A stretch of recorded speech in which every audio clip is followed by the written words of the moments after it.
నమస్కారాలండి. చాలా సంవత్సరాల తర్వాత హైదరాబాద్లో ప్రెస్ మీటింగ్. ఇప్పుడు నేను తెలంగాణ వచ్చినది పార్లమెంట్ ప్రవాస్ అని పార్టీ ద్వారా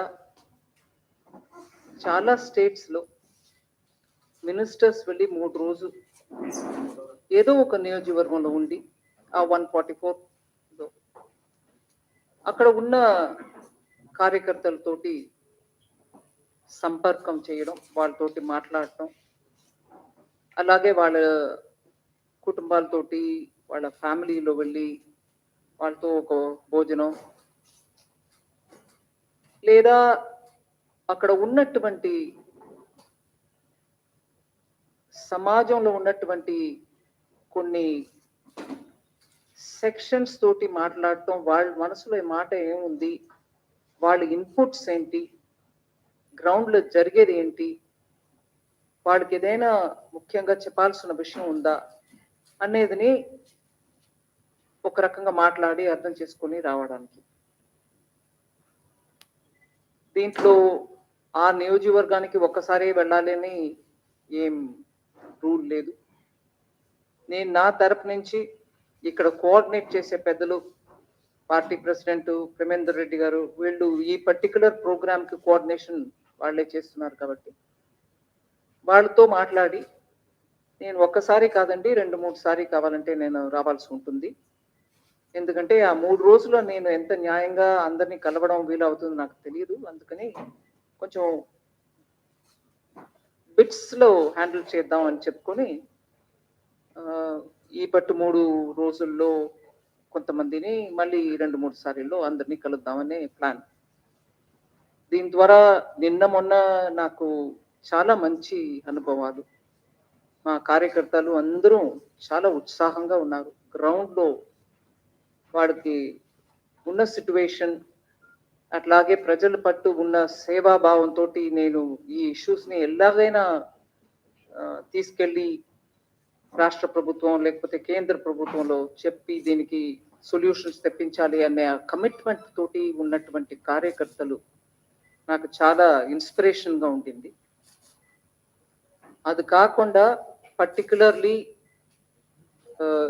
ఇంట్లో వెళ్ళి కార్యకర్తలతోటి ఉండడం అనే ఆ కార్యక్రమంలో కూడా ఒకరోజు భోజనం ఒక ఇంట్లో, ఒకరోజు పొద్దుటే బ్రేక్ఫాస్ట్ ఇంకో ఇంట్లో అని ఇవాళ మార్నింగ్ కూడా ఒక దళిత్ బస్తీలో ఉన్నటువంటి ఎస్సీ మోర్చా ప్రెసిడెంట్ వాళ్ళ ఇంటికి వెళ్ళాం, మండల్ ప్రెసిడెంట్ వాళ్ళ ఇంటికి వెళ్ళాం. వాళ్ళ కుటుంబం అందరితో సభ్యులతోటి మాట్లాడటం జరిగింది. సామాజిక వర్గం అని చూసి పర్టికులర్లీ ఒక కమ్యూనిటీ అని వెళ్ళకుండా ఈసారి ఫార్మర్స్ యాజ్ అ సెగ్మెంట్, రైతుల సమస్యలను అర్థం చేసుకోవడానికి ఇవాళ మార్నింగ్ ఒక పెద్ద మా కిసాన్ మోర్చా సంబంధించిన కార్యకర్తలు, వాళ్ళతో స్నేహంగా ఉన్నటువంటి కొంతమంది రైతులు, వాళ్ళందరినీ పిలిపించి ఒక కన్సల్టేటివ్ మీటింగ్ లాగా వాళ్ళ విషయాలు చెప్పడం, అది విన్నాక దానికి జవాబు కాదు కానీ అది విని దాని తర్వాత నా వాట వచ్చినప్పుడు మోదీ బీజేపీ గవర్నమెంట్ 2014 నుంచి వాళ్ళ వరకు రైతులకి ఏమేమి చేశారు, ఇంకా ఏం చేస్తూ ఉన్నారనేది కూడా వివరంగా చెప్పడం జరిగింది. నిన్న అన్ని పార్టీలో ఉన్నటువంటి మోర్చాస్ను అంటాం, అంటే 6 మోర్చాలు ఉన్నాయి. Kisan Morcha, SC Morcha, ST Morcha, minority Morcha, OBC Morcha, మహిళా మోర్చా, ఈ 6 తోటి కూడా వాళ్ళందరూ కూడా ఒకే మీటింగ్కి వచ్చారు. వాళ్ళు ప్రతి ఒక్కరు కూడా వాళ్ళ మోర్చా సంబంధించిన ఇష్యూస్ చెప్పారు, అవి మాట్లాడుకున్నాం. సో ఈ పట్టు ఎసెన్షియలీ పార్టీ కార్యకర్తలు, పార్టీ కుటుంబాలు ప్లస్ పార్టీ సంబంధించిన మోర్చాల నుంచి వచ్చే రిప్రజెంటేటివ్స్ వాళ్ళందరితోటి సంపర్కం చేయడమే మెయిన్ ఈ పట్టు విషయం. సబ్స్టెన్స్ నాకైతే చాలా బీజేపీ ఒక సంగారెడ్డి, కామారెడ్డి, నిజామాబాద్ పక్కన ఉన్నటువంటి కాన్స్టిట్యువెన్సీలో ఉన్న మా కార్యకర్తలు అందరూ కూడా చాలా మోటివేటెడ్గా ఉన్నారు. It was very very inspirational. As opening statement ఇంతే నేను చెప్పదలుచుకున్నాను. ప్రేమేందర్ రెడ్డి గారు అడిగేటప్పుడు అడిగే ముందు మీ పేపర్ ఛానల్ పేరు చెప్పండి. ప్రగతి భవన్ నుంచి పేపర్ లీక్ అయింది. ప్రగతి భవన్ నుంచి పేపర్ లీక్ అయింది. ఇంత స్థాయికి ఒక నిర్మలా సీతారామన్ గారు తెలంగాణకు వస్తుండే కింద భయపడి ఎందుకో నాకు అర్థం కాలేదు. టీఆర్ఎస్ పార్టీకి ముఖ్యమంత్రికి క్వశ్చన్స్ రాసి ఈడ భారతీయ జనతా పార్టీలో బీజేపీ బీట్ చూసేటువంటి రిపోర్టర్స్ అందరూ సత్తా ఉన్నోళ్ళు పక్కా కంకలు అంటారు. కంకలు వాళ్ళు ఇక్కడ అంటే వాళ్ళకి ఏం తెలియదు. మీ ప్రగతి భవన్ క్వశ్చన్స్ వేస్తే అడగాలనా? ఇటువంటి చిల్లర వేషాలు దయచేసి బంద్ చేయాలి. వారు అన్నిటికీ సిద్ధం ఉంటారు. వారికి ఫైర్ బ్రాండ్ వారు. కానీ మీడియా దయచేసి మీ ఛానల్ పేరు కానీ పేపర్ పేరు చెప్పినాక వారికి వచ్చాను సార్. కొన్ని ఛానల్స్ చెప్పాల్సిన అవసరం లేదు, బహిష్కరిస్తాం కాబట్టి గౌరవప్రదంగా.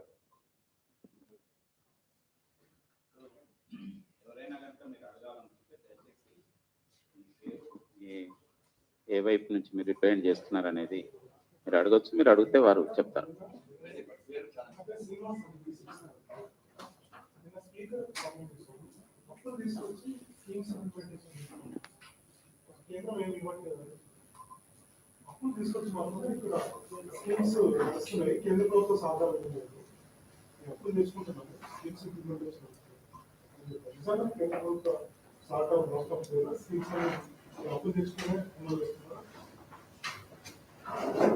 ప్రతి స్కీమ్ కి కేంద్ర ప్రభుత్వం ఒక వాటా ఉంటుందండి, స్టేట్ ప్రభుత్వం ఒక వాటా ఉంటుంది.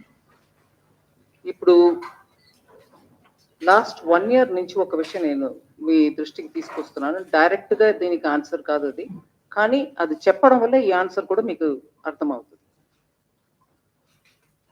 ఇది టెక్నాలజీ యూజ్ చేసి ఎక్కడ కూడా ట్యాక్స్ పేయర్ ఇచ్చిన డబ్బు అనవసరంగా ఒక్క రోజు ఎక్స్ట్రా కూర్చోకూడదు. ఏ ప్రాజెక్ట్ వెళ్ళాలో ఆ ప్రాజెక్ట్ టైంకి వెళ్ళాలి అనే ఆ దృష్టిలో ఒక సిస్టమ్ తీసుకొచ్చాము. ఇది ఈ ప్రాజెక్టుకు వర్తిస్తుంది నేను చెప్పట్లా, కానీ చెప్తున్నాను. ట్యాక్స్ పేయర్ ఒక్కొక్క పైసాని సరిగా ఉపయోగం చేయడానికి కేంద్ర ప్రభుత్వంలో ఏమేమి చర్యలు తీసుకుంటున్నాం దాంట్లో ఒక్కటి మీ ముందు ఇప్పుడు పెడతారు. దానివల్ల డిజిటైజ్ చేసేసాం పూర్తిగా. ఇప్పుడు సెంట్రల్ స్కీమ్ ఒకటి ఉందనుకోండి, దాంట్లో సెంట్రల్ వాటా 60 రూపాయలు పెట్టి స్టేట్ వాటా 40 రూపాయలు పెట్టినాక అది 100 రూపాయలు అయి ఆ ప్రాజెక్ట్ లాంచ్ అవుతుంది. ఇప్పటి వరకు ఉన్నటువంటి పరిస్థితుల్లో ఈ సిస్టమ్ వచ్చే ముందు 60 రూపాయలు సెంటర్ పెట్టేస్తుంది, స్టేట్ వాటా ఉండదు. నేను తెలంగాణ గురించి చెప్పట్లా, సిస్టమ్ని వ్యాఖ్య చెప్తున్నాను. తెలంగాణ గురించి ప్రత్యేకం ఆన్సర్ ఇద్దాం. సో ఈ 60 రూపీస్ పెట్టేస్తాం, తర్వాత 40 రూపీస్ స్టేట్ పెడుతుంది. అది ఎప్పుడు పెడుతుందో మనకు తెలియదు. ఈ 60నే ముందు వాడుకుంటారు, లాంచ్ చేస్తారు. దాని తర్వాత ఈ 40 వస్తుందో లేదో మనకు తెలియదు. ఇన్కంప్లీట్ గా ఉంటుంది ప్రాజెక్ట్, ఇన్కంప్లీట్. ఇంకా ఇవన్నీ వస్తాయి. దాని తర్వాత ఎప్పుడు ఏ టైంలో ఈ 40 తిరిగి వస్తుందో మనకు తెలియదు. ఇవన్నిటి వల్ల ప్రాజెక్ట్స్ చాలా పెండెన్సీలు ఉండిపోతాయి. ఎవరు వాటి వల్ల పెండింగ్ తెలియదు.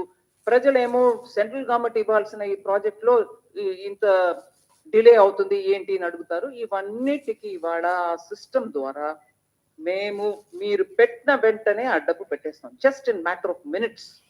ఇది డిజిటైజ్ అయిన తర్వాత దానివల్ల ఎక్కడ కూడా స్టేట్ హిస్సా వచ్చిందా, సెంట్రల్ వాటా రాలేదా, ఇవన్నీ గొడవ ఉండదు. ఇద్దరిది ఒకే టైంలో పడుతుంది అకౌంట్.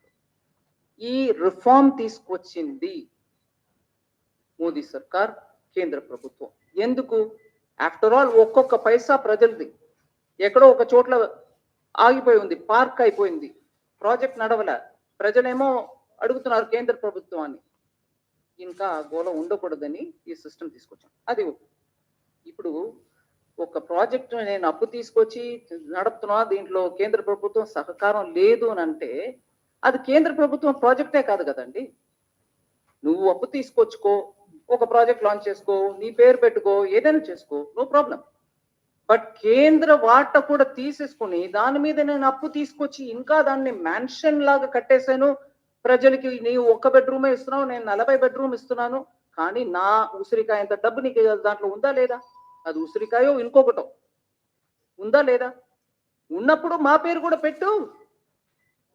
సో నేను అప్పు తీసుకొచ్చి నడుపుతున్నానంటే that's your wish. I have nothing to comment on it.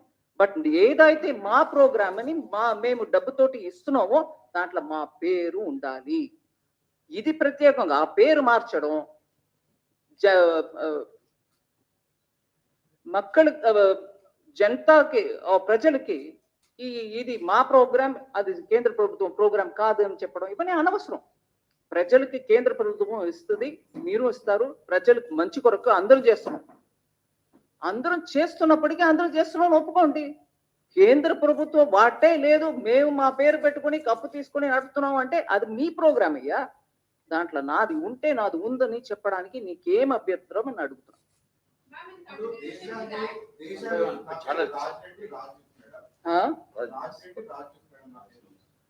దేశాన్ని సాధ్య రాష్ట్రాలు 5 రాష్ట్రాలు తెలంగాణ ఒకటి ఉంది.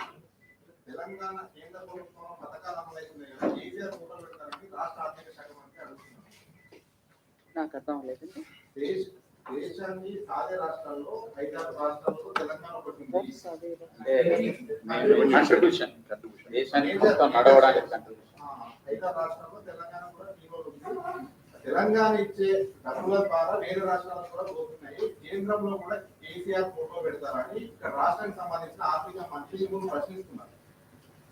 ఇది నేను కొంచెం క్లుప్తంగా ఆన్సర్ ఇవ్వకుండా కొంచెం పెద్దగా ఆన్సర్ ఇస్తాను. వ్యంగ్యంగా సినికల్ గా నువ్వు ఎంతైనా తిప్పు బాబు, నువ్వు ఎంత కావాలో దాన్ని ట్విస్ట్ చెయ్యి. హిందీలో చెప్తారు తోడు మరోడు చెయ్యి. విషయం ఏంటి? నేను అదే ప్రశ్నకి నేను ఇంకో రకంగా అడుగుతున్నా. తెలంగాణలో హైదరాబాదు 55% తెలంగాణ ఇన్కమ్ కు కాంట్రిబ్యూట్ చేస్తుంది. 55%. నేను ఉదాహరణకి జిఎస్టీ ఎగ్జాంపుల్ తీసుకొని చెప్తున్నా, అప్ టు 50 to 55%.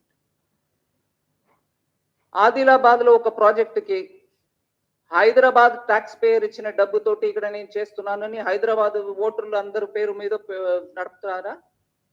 హైదరాబాద్ లో ఉన్నట్టు ఎంపీ వారు ఫోటో పెట్టి నడుపుతారా?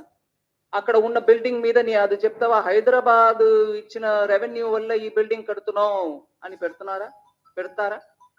అట్లా ఉంది.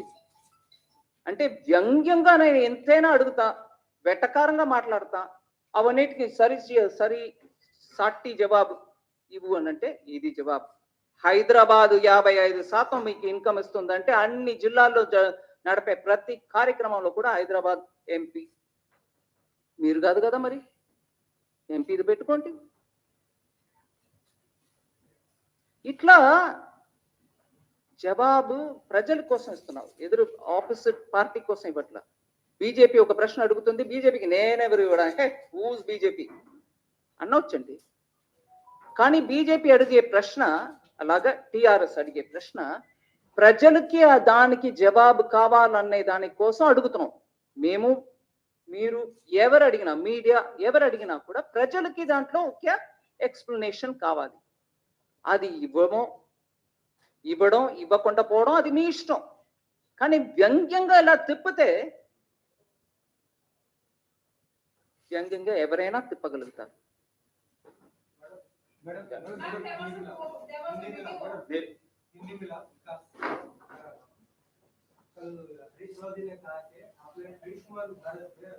तेलंगाना शामिल नहीं हुआ है, लेकिन वो कहते हैं कि हम 2022 में आयुष्मान भारत में शामिल हो गए हैं, केंद्र सरकार ने कुछ पैसा भी दिया है। अगर आप शामिल कर सकते हैं कि हम आयुष्मान में शामिल नहीं हुए हैं तो आप रिजाइन कीजिए, गलत हो तो, या तो मैं रिजाइन करूँ। यही भाषा भले ऐसे ही होता है, मगर मेरा उस दिन का प्रेस कॉन्फ्रेंस का रिकॉर्डिंग देख लीजिए. मेरा रिकॉर्डिंग नहीं है, आपका रिकॉर्डिंग ही देख लीजिए. उसमें मैंने क्लियरली बोले 2021 तक, शायद जुलाई 2021 if I remember correct, I said it, May 2021.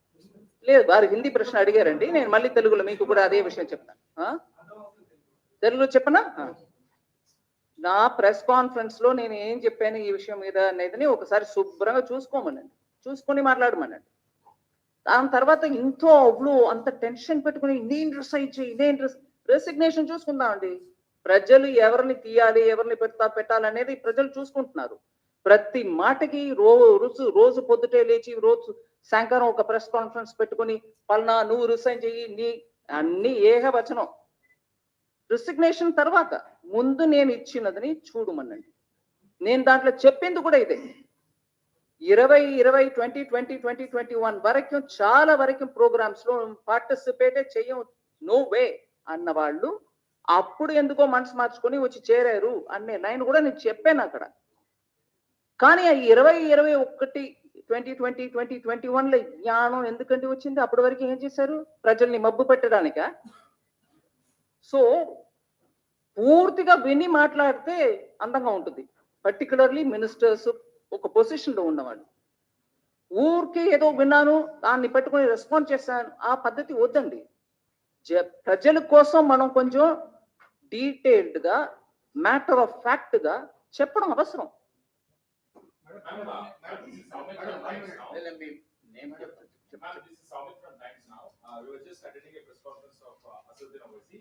He said that after government of India has officially announced that they will be celebrating Hyderabad Liberation Day on September 17th, and big offices to also participate in that celebration. So he has stated that we will also be part of that celebration. So only if the government of India celebrates it as a national integration day rather than Telangana Liberation Day. So what would you like to state on that? I won't comment on it because the state party has spoken extensively on it. They have said what they wanted to say. I also know of the hesitation of the Telangana government, TRS government, to celebrate that day, whatever be the name. They didn't want to celebrate it in the first place. It was BJP, the state unit of BJP, which kept reminding, "Enduku nu cheyavu? Why won't you celebrate it? Why won't you remember the martyrs of that day?" Adi adugutu unnaru. That's what they've been asking. So they have spoken enough on it. I don't need to add to it. One minute. There is a lady who's been screaming for the last 3-4 rounds. Please. There was a video of yours which went viral yesterday of you pulling up the collector in Kamaredi district, but responding to your video, the Telangana minister KTR has applauded and he has said that very good job done by the collector is what KTR said. What do you have to say? I am not here to judge whether the collector has done a good job or a bad job. But And he is unpleasant with your way of talking with the collector. can I answer now? I am not here to judge about the conduct of the collector. But as a people's representative, I have every business to ask a question. And when I ask a question, please point out to me through that entire conversation before that PDS ration shop, if there was anything objectionable, unparliamentary, discourteous language that I've used. So as a people's representative, if I ask a question to an administrator, and if he is unable to give me an answer, I even went to the extent of saying, "Oh, you don't have an answer now? Maybe after half an hour you can give me." I said that also. Now, if after that, somebody, whoever be it, minister, MP, MLA, whoever be it, media, if you think that wasn't right, you have every right to your opinion. But I think, as a people's representative, I have every business to ask and seek an answer. If my language was objectionable, you have every business to comment. But I think I have not crossed any limits of parliamentary language, discourteous language, none of that. So where is the objection? Madam, the 15th Finance Commission has, I'm Rahul from the Hindu. The 15th Finance Commission has clearly recommended to the Government of India to revisit the FRGM Act. After all, the Act is 20 years old. The 15th Finance Commission Has recommended to Government of India to revisit the FRGM Act. It's almost 20 years old now. I'm asking this question in the background of the frequent posers of our Chief Minister that the limit of FRDM has not been raised for the government, state government to raise additional loans. What is your stand on that? 15th Finance Commission recommends. During COVID, because of the contingency, which was the arisen out of the pandemic and the lockdown, the borrowing limits of the states were increased from 3% to almost up to 5%. Some with, a few of them with some conditions which were with an objective of getting reforms through. So the conditions were not indiscreet, they were very clearly aimed at achieving some of the objectives of reform. So the central government, at the time of the lockdown, post the lockdown, because of COVID, understood and in consultation with the states, understood the states and in consultation with the states, increase the borrowing limit. So we have responded where there is a need for increasing the borrowing limits. Ma'am, one question. I have two questions. First one is for the purpose of tax. Very important. Yeah, this funding from India. For the purpose of taxation, it may be central, state, or local. Isn't that the taxes are paid by Karnataka, Telangana, Andhra, or India? That's number one. Number two. Or? Sorry. What did you say? Karnataka, Andhra, or Indians. or Indians? What is the rule for this? Second one, there are lots of illegalities taking place in the case of printing companies. They are violating RIDA rules, they are circumventing RBI rules and holding deposits. And why is that illegal? What companies did you put as a word adjective? Fintech companies, Fintech companies. aggregators, apps, whatever. Why is that no one is taking? That they're collecting deposits. Yeah. You're done? Yeah. I think you've answered your question yourself by saying, is it paid by Andhrites? Is it paid by Kannadigas? Is it paid by Indians? You have the answer embedded in your question itself. So it's worrying that sometimes when people want to rake up regionalism and question as though the center is an alien and the states are the ones which are going to have to ask such questions. You've answered your question, but I've just elaborated on it. On the fintech companies collecting deposits, which probably go against the law, there should be somebody flagging it. And if it's flagged, I can work with the Reserve Bank and ensure that it doesn't happen. Wrongdoings can be contained.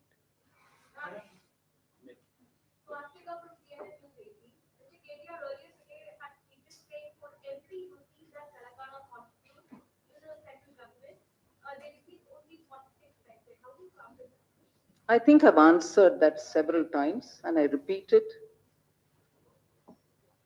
If every individual or state starts saying, I paid so much, so give me that much back, taxation principle doesn't work on that ground.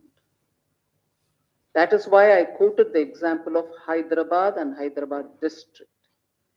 Will you then say everything that comes from Hyderabad district will have to be spent only in Hyderabad? Will you not use it to other parts of the state? This is a very regressive way of handling issues between center and state. This is a very regressive way. Then many other states equally, which are better probably in terms of the quantum of revenue that they contribute to the central kitty, I can ask no.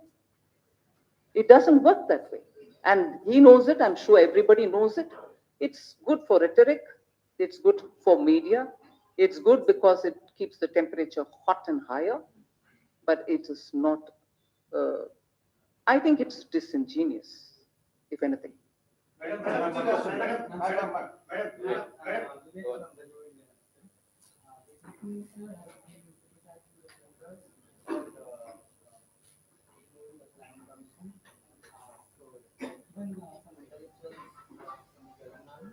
they were suggesting that there should be some body which will have the power to control the expenditure of the state, and it should be independent of the center. So they are suggesting that some body should be there. So the planning commission earlier, according to them, therefore, was controlling their expenditure, and that was okay for them. But whereas under the constitution, there is an act which tells the government of India expenditure department should have an oversight over the state's expenditure, that's objectionable. So what is provided by constitution is objectionable, whereas what the planning commission, which at that time was not even constitutionally provided, it wasn't even statutorily provided, that is acceptable. So please, let's do some homework on it. I want to learn more on this. A constitutional provision for the central government expenditure department to make sure that the borrowings of the states are also taken into consideration to understand where the debt to GDP ratio will be is objectionable, whereas you want a body which was not even a constitutionally provided body to govern and say that is acceptable. So I'm surprised at this. No arguments here. If you're voicing your view, I'll take it.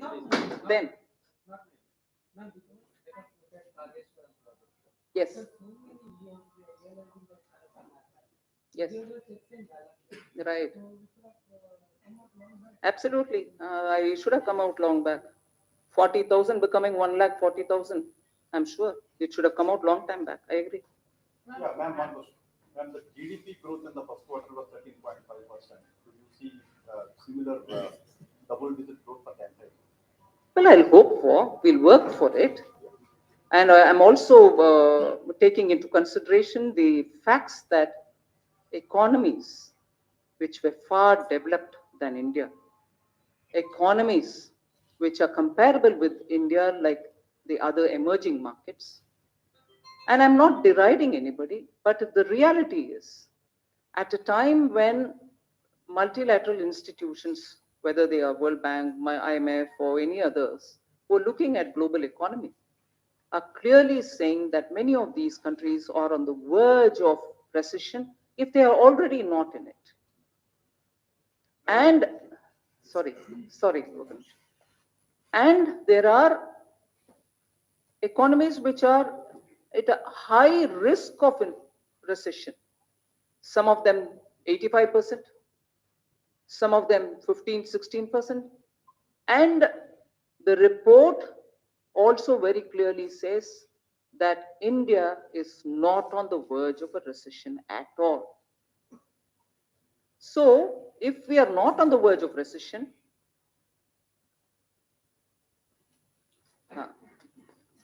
I'll just read out the numbers so that you'll know what I'm talking about. This is a Bloomberg report. It says, I'm starting from the highest, not by the size of the economy. Sri Lanka has 85% probability for getting into recession. New Zealand 33%, South Korea 25%, Japan 25%, China 20%, Hong Kong 20%, Australia 20%, Taiwan 20%, Pakistan 20%, Malaysia 13%, Vietnam 10%, Thailand 10%, Philippines 8%, Indonesia 3%, India 0%. Bloomberg report. So if we are not on the verge of recession, it also gives me the confidence that if we are constantly responsive in terms of the sections which need hand-holding, in terms of the boost that we have to give the economy, we will keep going on that route. And therefore, the Q1 growth, which some argue saying it's on the base, on a low base, but low base of last year, Q1 over 2020, when there was a lockdown, also was low base. So it's all right, whatever be it. Compared to the economies that we are talking about, we are still on a very sound wicket. We are literally the fastest growing economy. The number, whether it is 7.8, 7.5, 7.4, all that is later when it comes. But we will be continuing to go in that strength. I think the people of India have really understood that they are coming out and spurring the economy, and I'm really grateful that they're coming out of the COVID distress. No, just let me ask my added question on No, this. ఒక్క నిమిషం, one second, మీరు అయిపోయింది, please. Let's say, Telangana మంత్రులు కానీ ముఖ్యమంత్రితో సహా కేంద్రంలో వచ్చి ఆరోపణ చేస్తారు. తెలంగాణ మీద నిర్లక్ష్యంగా వ్యవహరిస్తుంది బీజేపీ కేంద్ర ప్రభుత్వం అని చెప్పి ఆరోపణ చేస్తుంది. విభజన చట్టంలో పొందుపరిచిన హామీలను అమలు చేయడం దగ్గర నుండి రాష్ట్రానికి కావాల్సిన ట్యాక్సుల వరకు విషయాల్లో కూడా ఒక రకమైన నిర్లక్ష్యంగా ఉంటుంది వీళ్ళ ఆరోపణ. దీంట్లో వాస్తవం ఉందంటారు? 1% కూడా వాస్తవం లేదు. నేను ఖచ్చితంగా చెప్తాను. ఈ అబ్స్ట్రాక్ట్ గా నిర్లక్ష్యంగా ఉన్నారు, మాకు ఏం చేయట్లేదు, మాకు ట్యాక్స్ ఇవ్వట్లేదు. ఇప్పుడు ట్యాక్స్ గురించి వారు అడిగిన దానికి నేను చెప్పాను. ఫార్ములా ఫినాన్స్ కమిషన్ ఇస్తుంది. ఎవ్రీ మంత్ ట్యాక్స్ డెవల్యూషన్ ఆ ఫినాన్స్ కమిషన్ ఇచ్చిన అదే ఫార్ములా మేరకి మేము ఇస్తూ పోవాలి. అది ఇవాళ వరకు అప్ టు డేట్ గా ఉన్నాం. అది మాత్రం కాదు, కొన్ని నెల నేను అడ్వాన్స్ గా రాబోయిన మంత్ లో ఇవ్వాల్సినది కూడా ముందే ఇచ్చేసి, సో దట్ వాళ్ళకి చేతులు ఉండాలి, ఖర్చు పెట్టే వాళ్ళు స్టేట్స్ అని చెప్పుకొని టైంకి ఇవ్వడం మాత్రం కాదు, ముందే ఇవ్వడం కూడా జరిగింది. నాలుగు సారి మొత్తం అట్లా చేసాం బిట్వీన్ 2020 అండ్ బిట్వీన్ 2021 అండ్ ఇప్పుడు. సో ట్యాక్స్ ఏ రేట్లు ఇస్తున్నాం అనేది ఫిక్స్ చేసేది మేము కాదండి, it is central finance commission. ఒకటి. రెండు, ఈ స్టేట్కి నాకు ఇష్టంగా ఉంది, వీడికి ఎక్కువ ఇవ్వాలి, వీడికి తక్కువ ఇవ్వాలి అని చేయడానికి నాకు అక్కడ ఏ మాత్రం స్పేస్ లేదు, చెయ్యలేను. సిస్టంలో బిల్డ్ అయిపోయి ఉంటుంది, అందువల్ల అది కుదరదు. రెండవది. మూడవదండి, ట్యాక్స్ సెంట్రల్ గవర్నమెంట్ కలెక్ట్ చేసి, ఇది పార్లమెంట్ లో కూడా మాటమాటికి వస్తుంది. మీరు ట్యాక్స్ డివాల్వ్ చేసేది ఒకటి, అది కాకుండా నాన్ డివాల్వ్డ్ అదే సెస్ ని కలెక్ట్ చేస్తున్నారు, అది డివల్యూషన్ లో రాదు, అవన్నీ మీరే తీసుకుంటున్నారు కదా అని మళ్ళీ తెలంగాణ నుంచి కూడా ఆ మాట వస్తుంది. నేను పార్లమెంట్ లో కూడా దీనికి జవాబు చెప్పాను. ఆ కలెక్ట్ చేసే సెస్, ఊరికే చెప్తున్న ఉదాహరణకి ఎడ్యుకేషన్ సెస్, హెల్త్ సెస్, ఇలా building roads infrastructure cess collect చేసేది అన్ని కూడా స్టేట్స్కే పోతాయి. కలెక్ట్ చేసే అమౌంట్ అన్ని కూడా మీ రోడ్ ప్రాజెక్టుకి, మీ స్కూల్స్కి, మీ హాస్పిటల్స్ కని, మళ్ళీ సెంట్రల్ గవర్నమెంట్ కానీ ఒక్క క్షేత్రం అని ఏం లేదండి. కలెక్ట్ చేసే డబ్బు అంతా కూడా ఏ కారణానికి కలెక్ట్ చేస్తున్నామో ఆ కారణానికి ఖర్చు పెట్టాల్సిందే.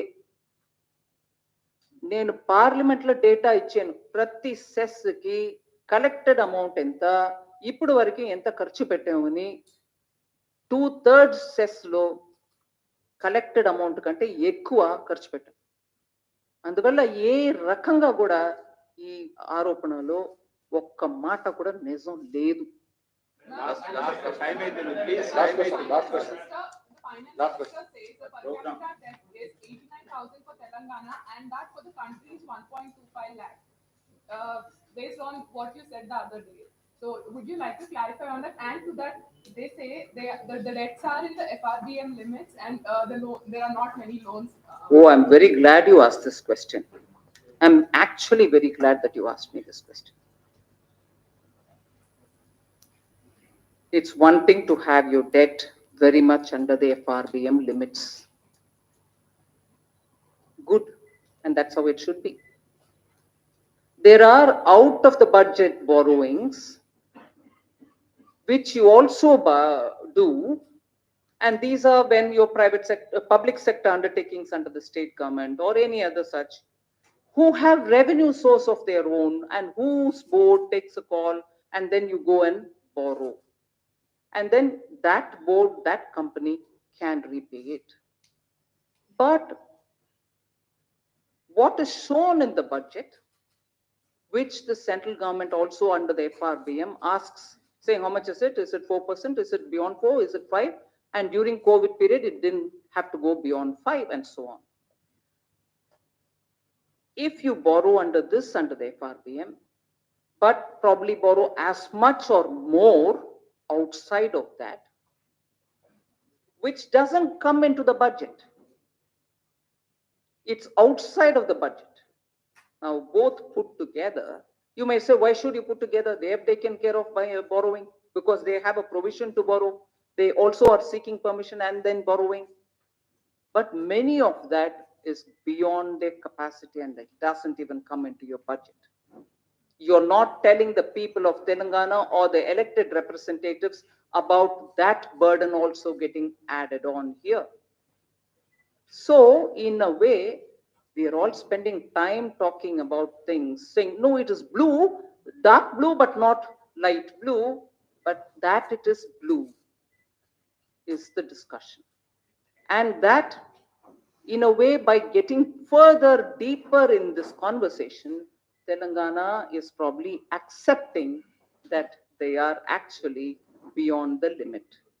So it is this, but it is not that. Are Baba, both put together, it is that. Na? Will you put together? You shouldn't put together will be the next answer. I can tell you by before the time I leave from the city, there will be one more response. There will be one more response to say, no, no, what is she saying? You can't add these two. I'm not saying add these two, but eventually the state is getting burdened by out of the state budget borrowing as much as this. This at least is in the knowledge of the assembly, that is not. Chepta. For the out of the budget borrowings, you are already adding for the previous years, it should be retrospective instead. I'm not getting into that debate, ma'am. We can have it separately. I'm not refusing to get.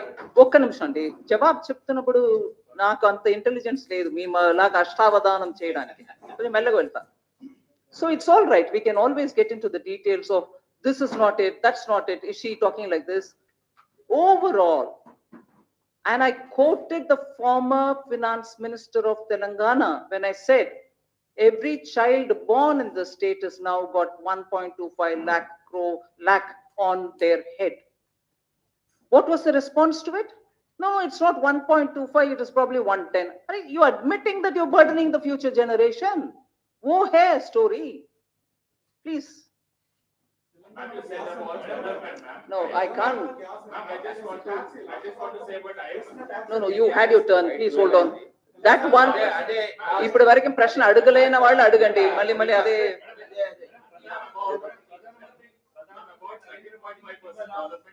Will you please hold on? I would like somebody who's not asked a question to ask me kindly. తెలంగాణకు bulk drug పరిశ్రమ ఇవ్వడంలో కేంద్ర ప్రభుత్వం మొండి చేయి చూపించిందని KTR TRS వాళ్ళు మాట్లాడుతున్నారు. ఎలా మొండి చేయి చూపింది? అదే ఎలా మొండి చేయి చూపించింది ఒకసారి చెప్పండి. అదే అర్థమైంది. బల్క్ ఎలా మొండి చేయి చూపించింది కొంచెం చెప్పండి. లేలే అదే కేటాయించకుండా అదే కదా మొండి చేయి. ఏంటి మొండి చేయి ఎలాగా? Oh, wait a minute, ma'am. Let's not mutually help each other.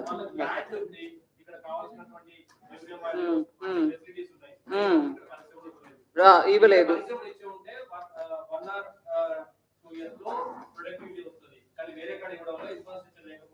వేరే కాడ ఇవ్వడం వల్ల అనే మాట కరెక్ట్ కాదండి. అందరికి ఇస్తాం, అందరూ ఎవరికి వాళ్ళు ఇస్తాం. మీరు మీ టైంలో అది ఆ పర్టికులర్ ప్రాజెక్టు ఈ పర్టికులర్ ప్రాజెక్ట్ అంటే నేను కొంచెం వివరం తెప్పించుకొని మాట్లాడతాం మీతో. బట్ ఒకటి ఈ కాళేశ్వరం గురించి చెప్పారు చూడండి, దానికి కావాలంటే ఇంకొకటి విషయం తీసుకోండి. ఒక ప్రాపర్ డిపిఆర్ అంటే ఏంటి? Draft project report, detailed project report which comes draft version లో, అది అప్రూవ్ అయినాక అది వెళ్ళి ఫైనలైజ్ అవుతుంది. అది వాజ్ నాట్ ఈవెన్ ప్రిపేర్డ్. నేను ఆల్రెడీ 40 to 1,40,000 చెప్పాను. Cost of running of the water pumps చాలా ఎక్కువ. ఇది సస్టైనబుల్ కాస్ట్ కూడా కాదు, ఫీజిబుల్ కూడా కాదు. ఒక ఆర్టీఐ, నేను చెప్పట్లా, ఆర్టీఐ ద్వారా తెలంగాణ గవర్నమెంట్ నుంచే వచ్చిన రిప్లై, దానికి అప్పు తీసుకోవడం గురించి చెప్పారు. మేము అప్పు తీసుకుని నడుపుతున్నాం కదండి, మీకు ఎందుకు అభ్యంతరం అన్నారు కదా. చెప్తున్నా, అప్పు తీసుకోవడం దానివల్ల what is the burden on every citizen of Telangana చెప్తున్నాం. ఆర్టీఐ ద్వారా వచ్చిన రిప్లై, అప్పు కాళేశ్వరం కోసం 8.25% నుంచి 10.9% వరకు వడ్డీ తీసుకుంటున్నారు. సస్టైనబుల్ అది? ఇవన్నీ ఆలోచించండి. ఊరికే మేము ఏం మాట్లాడలేదు. ఇక్కడ ఉన్న సమస్యల్ని ప్రజలకి ఖచ్చితంగా తీసి చెప్పాల్సిన బాధ్యత మా అందరికీ ఉంది. నేను అక్కడ ఏదో పెద్దగా ఫసల్ బీమా యోజన గురించి మాట్లాడేసాను అని చాలా బాధపడ్డారు. మేము పల్లా తారీఖు జాయిన్ చేసాము, అవన్నీ కరెక్ట్. మీరు మీడియాలో ఉన్నారు. ఇవాళ సుప్రీంకోర్టు నుంచి ఏం వచ్చిందండి? ఇవాళ సుప్రీంకోర్టు నుంచి ఏం వచ్చిందండి? కోర్టులో వెళ్ళి నువ్వు నిలబడి చెప్పినప్పుడు కోర్టు ఏం అడిగింది? హైకోర్టులో ఒక ఆర్డర్ ఇచ్చారు, ఇవ్వు, రిలీఫ్ ఇవ్వు. 2020 అక్టోబర్లో వచ్చినటువంటి వరదల్లో కొట్టుకుని పోయి చాలా రైతులు ఇబ్బంది పడుతున్నారు అని హైకోర్టులో ఆ వరదలను అఫెక్ట్ చేసిన రైతులు అందరికీ రిలీఫ్ ఇవ్వండి అన్నారు. అది తర్వాత సుప్రీంకోర్టుకు తీసుకెళ్ళి ఆ సుప్రీంకోర్టుకు తీసుకెళ్ళి తెలంగాణ గవర్నమెంట్ తీసుకెళ్ళింది ఎస్ఎల్పి పెట్టి. అక్కడ ఇంకా ఫైనల్ వర్డిక్ట్ రాలే, నా వచ్చేసింది నేను చెప్పాల. కానీ వాళ్ళు ఏం అడుగుతున్నారు? మీరు ఈ మధ్యలో హైకోర్టులో ఇట్లా జడ్జిమెంట్ వచ్చినాక మా దగ్గర ఇప్పుడు ఎస్ఎల్పి తీసుకొచ్చే టైంలో ఏదైనా రిలీఫ్ ఇచ్చారా అన్నారు. అక్కడ మన తెలంగాణ తరపున ఉన్నటువంటి అడ్వకేట్ ఏం చెప్పలే. కానీ నేను మీకు ఆ విషయంలో ఒక మాట చెప్పదలుచుకున్నాను. SDRF disaster relief fund, national disaster relief fund, ఇవన్నిట్లో SDRF కూడా డబ్బు వస్తుంది, దాన్ని పెట్టుకొని మీరు రిలీఫ్ ఇస్తారు. ఈ వరదల విషయంలో అక్టోబర్ 2020కి వచ్చిన వరదల విషయంలో SDRF ద్వారా కేంద్ర ప్రభుత్వం ద్వారా సెంటర్ శాంక్షన్ చేసిన అమౌంట్ 188 కోట్లు, 188 crores, 188 crores.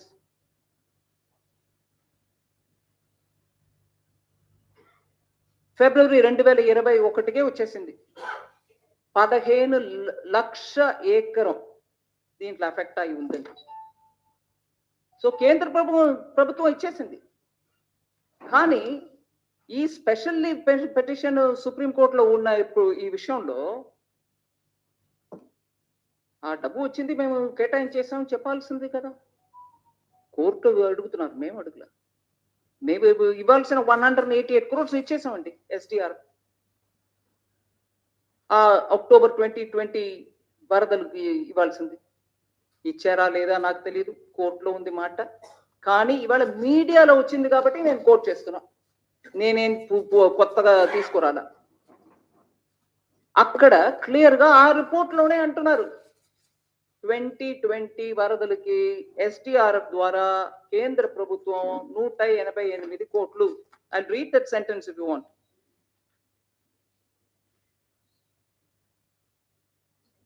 The state government had submitted in a final report to the center in October 2020, giving detailed tables establishing severe crop loss in 15 lakh acres, and that the center had sanctioned rupees 188 crore from the disaster response funds NDRF or SDR in February 2021. So తెలంగాణకు నిష్ఠూరం డబ్బు ఇవ్వట్లే మీరు ఎవరో అడిగారు అక్కడి నుంచి. ఇవాళ వచ్చిన మాట నేను చెప్తున్నానండి, ప్రతి ఒక్కట్లో ఇదే, ఇస్తూ పోతున్నాం. కానీ నిష్ఠూరం అది ఇది రోజు జవాబు చెప్పడానికి వీళ్ళకి మాకు సరిపోవాలనే లెక్కలు చెప్తున్నారు. మేము అలసట ఉండదు మాకు, ఖచ్చితంగా జవాబు చెప్తూ ఉంటాం. కానీ దాన్ని ఇటు అటు తిప్పేసి ప్రజల్ని మబ్బు పెట్టడానికి చూస్తే గ్రౌండ్లో వెళ్ళి ప్రజలకు చెప్తామండి, దానికి తయారుగా ఉండాలి. Thank you.